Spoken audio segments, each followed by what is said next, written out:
ദൈവത്തിന് സ്തുതി. ഇന്ന് 2024 ആണ്ട് മാർച്ച് മാസം 10-ാം തീയതി. സിറോ മലബാർ സഭയുടെ ആരാധനാ കലണ്ടർ അനുസരിച്ച് നോമ്പുകാലം 5-ാം ഞായർ.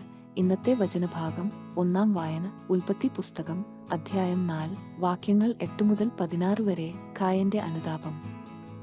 ഒരു ദിവസം കായന് തന്റെ സഹോദരന് ആബേലിനോട് പറഞ്ഞു, നമുക്ക് വയലിലേക്ക് പോകാം. അവർ വയലിലായിരിക്കെ കായന് ആബേലിനോട് കയർത്ത് അവനെ കൊന്നു.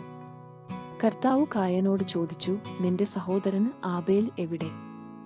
അവൻ പറഞ്ഞു, എനിക്കറിഞ്ഞുകൂടാ. സഹോദരന്റെ കാവൽക്കാരനാണോ ഞാൻ? എന്നാൽ കർത്താവ് പറഞ്ഞു, നീ എന്താണ് ചെയ്തത്? നിന്റെ സഹോദരന്റെ രക്തം മണ്ണിൽ നിന്ന് എന്നെ വിളിച്ചു കരയുന്നു. നിന്റെ കയ്യിൽ നിന്നും നിന്റെ സഹോദരന്റെ രക്തം കുടിക്കാൻ വായ് പിളർന്ന ഭൂമിയിൽ നീ ശപിക്കപ്പെട്ടവനായിരിക്കും.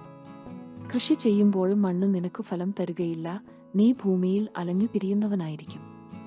കായൻ കർത്താവിനോട് പറഞ്ഞു, എനിക്ക് വഹിക്കാവുന്നതിലും വലുതാണ് ഈ ശിക്ഷ. ഇന്ന് അവിടുന്ന് എന്നെ ഈ സ്ഥലത്തു നിന്ന് ആട്ടിപ്പായിച്ചിരിക്കുന്നു. അവിടുത്തെ സന്നിധിയിൽ നിന്നു ഞാൻ ഒളിച്ചു നടക്കണം. ഞാൻ ഭൂമിയിൽ ഉഴലുന്നവനായിരിക്കും. കാണുന്നവരെല്ലാം എന്നെ കൊല്ലാൻ നോക്കും. കർത്താവ് പറഞ്ഞു, ഒരിക്കലുമില്ല. കായനെ കൊല്ലുന്നവന്റെ മേല് 7 ഇരട്ടിയായി ഞാൻ പ്രതികാരം ചെയ്യും. ആരും കായനെ കൊല്ലാതിരിക്കാൻ കർത്താവ് അവന്റെ മേൽ ഒരടയാളം പതിച്ചു. കായൻ കർത്താവിന്റെ സന്നിധി വിട്ട് ഏദന് കിഴക്ക് നോദു ദേശത്ത് വാസമുറപ്പിച്ചു. ഇന്നത്തെ വചനഭാഗം 2-ാം വായന സാമുവലിന്റെ 1-ാം പുസ്തകം അധ്യായം 24 വാക്യങ്ങൾ 1 മുതൽ 8 വരെ. ക്ഷമിക്കുന്ന സ്നേഹം. ഫിലിസ്ത്യരെ തുരത്തിയതിനു ശേഷം മടങ്ങിവന്നപ്പോൾ ദാവീദ് എൻഗേദിയിലെ മരുഭൂമിയിൽ ഉണ്ടെന്നു സാവൂളിന് അറിവ് കിട്ടി.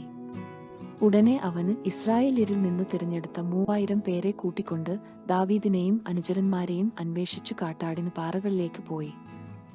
അവന് വഴിയരികിലുള്ള ആലകളിലെത്തി. അവിടെ ഒരു ഗുഹയിൽ വിസർജനത്തിനായി കടന്നു. അതേ ഗുഹയുടെ ഉള്ളകളിലായിരുന്നു ദാവീദും അനുയായികളും ഒളിച്ചിരുന്നത്. ദാവീദിനോട് അനുയായികൾ പറഞ്ഞു, ഞാൻ നിന്റെ ശത്രുവിനെ നിന്റെ കയ്യിൽ ഏൽപ്പിക്കും, നിനക്കിഷ്ടമുള്ളത് അവനോട് ചെയ്യാം എന്ന് കർത്താവ് അങ്ങയോട് പറഞ്ഞിരുന്ന ആ ദിവസം ഇതാണ്. ദാവീദ് എഴുന്നേറ്റ് സാവൂളിന്റെ മേലങ്കിയുടെ അറ്റം പതുക്കെ മുറിച്ചെടുത്തു. അതോർത്ത് അവന് പിന്നീട് വ്യസനിച്ചു. അവന് അനുയായികളോട് പറഞ്ഞു, എന്റെ യജമാനെതിരെ കൈയുയർത്താന് അവിടുന്ന് ഇടവരുത്താതിരിക്കട്ടെ. എന്തെന്നാല് അവൻ കർത്താവിന്റെ അഭിഷിക്തനാണ്.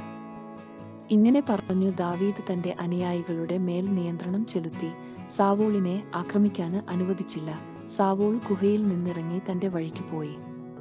ദാവീദും ഗുഹയിൽ നിന്നു പുറത്തിറങ്ങി, എന്റെ യജമാനനായ രാജാവേ എന്നു സാവൂളിനെ പുറകിൽ നിന്നു വിളിച്ചു.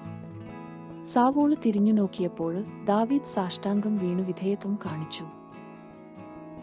ഇന്നത്തെ വചനഭാഗം 3-ാം വായന വിശുദ്ധ യോഹന്നാൻ എഴുതിയ 1-ാം ലേഖനം അധ്യായം 1 വാക്യങ്ങൾ 5 മുതൽ 10 വരെ. പാപം ഏറ്റുപറയുമ്പോൾ രക്ഷ. ഇതാണ് ഞങ്ങൾ അവനിൽ നിന്നു കേൾക്കുകയും നിങ്ങളോട് പ്രഖ്യാപിക്കുകയും ചെയ്യുന്ന സന്ദേശം. ദൈവം പ്രകാശമാണ്. ദൈവത്തിൽ അന്ധകാരമില്ല. അവിടുത്തോട് കൂട്ടായ്മയുണ്ടെന്നു പറയുകയും അതേസമയം അന്ധകാരത്തിൽ നടക്കുകയും ചെയ്താൽ നാം വ്യാജം പറയുന്നവരാകും, സത്യം പ്രവർത്തിക്കുന്നുമില്ല. അവിടുന്ന് പ്രകാശത്തിലായിരിക്കുന്നതുപോലെ നമ്മളും പ്രകാശത്തിൽ സഞ്ചരിക്കുന്നെങ്കിൽ നമുക്ക് പരസ്പരം കൂട്ടായ്മയുണ്ടാകും. അവിടുത്തെ പുത്രനായ യേശുവിന്റെ രക്തം എല്ലാ പാപങ്ങളിലും നിന്നും നമ്മെ ശുദ്ധീകരിക്കുന്നു. നമുക്ക് പാപമില്ലെന്നു നാം പറഞ്ഞാൽ അത് ആത്മവഞ്ചനയാകും, അപ്പോൾ നമ്മിൽ സത്യമില്ലെന്നു വരും. എന്നാൽ നാം പാപങ്ങൾ ഏറ്റുപറയുന്നെങ്കിൽ അവൻ വിശ്വസ്തനും നീതിമാനുമാകയാൽ പാപങ്ങൾ ക്ഷമിക്കുകയും എല്ലാ അനീതികളിലും നിന്നും നമ്മെ ശുദ്ധീകരിക്കുകയും ചെയ്യും. നാം പാപം ചെയ്തിട്ടില്ല എന്നു പറഞ്ഞാൽ നാം അവനെ വ്യാജം പറയുന്നവനാക്കുന്നു, അവന്റെ വചനം നമ്മിൽ ഉണ്ടായിരിക്കുകയുമില്ല. ഇന്നത്തെ സുവിശേഷം വിശുദ്ധ യോഹന്നാൻ എഴുതിയ നമ്മുടെ കർത്താവീശോമിശിഹായുടെ പരിശുദ്ധ സുവിശേഷം അധ്യായം 8 വാക്യങ്ങൾ 1 മുതൽ 11 വരെ. പാപിനിക്ക് രക്ഷ. യേശു ഒലിവുമലയിലേക്ക് പോയി.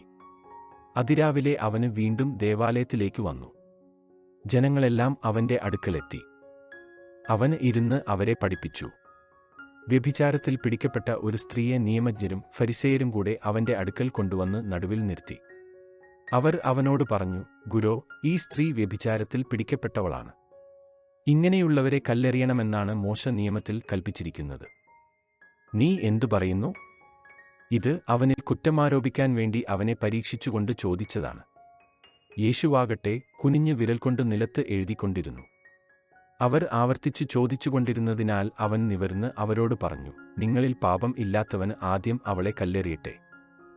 അവന് വീണ്ടും കുനിഞ്ഞ് നിലത്ത് എഴുതിക്കൊണ്ടിരുന്നു.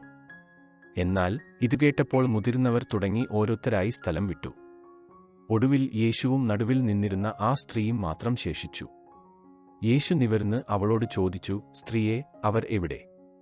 ആരും നിന്നെ വിധിച്ചില്ലേ? അവൾ പറഞ്ഞു, ഇല്ല കർത്താവേ. യേശു പറഞ്ഞു, ഞാനും നിന്നെ വിധിക്കുന്നില്ല, പൊയ്ക്കൊള്ളുക. ഇനിമേൽ പാപം ചെയ്യരുത്. ദൈവവചനമാണ് നമ്മൾ ശ്രവിച്ചത്. നമ്മുടെ കർത്താവായ മിശിഹായ്ക്ക് സ്തുതി.